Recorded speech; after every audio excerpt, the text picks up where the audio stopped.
Money flow reporting is mostly text-based and does not use any charts because I wanted to keep all the features of the template available to everyone, including users on the Notion free plan.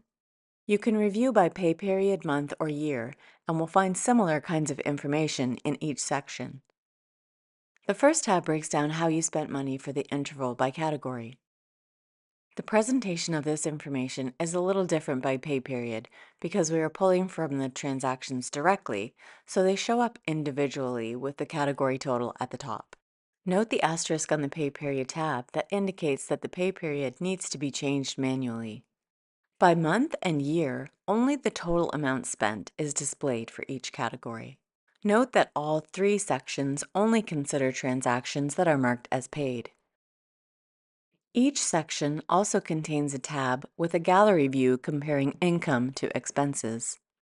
This overview displays your total income and total expenses for the interval and whether this results in a financial surplus or deficit.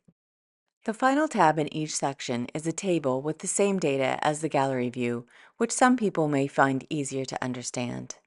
If you use the zero-based budgeting approach, you might use these historical perspectives of how you spend money to guide your budget.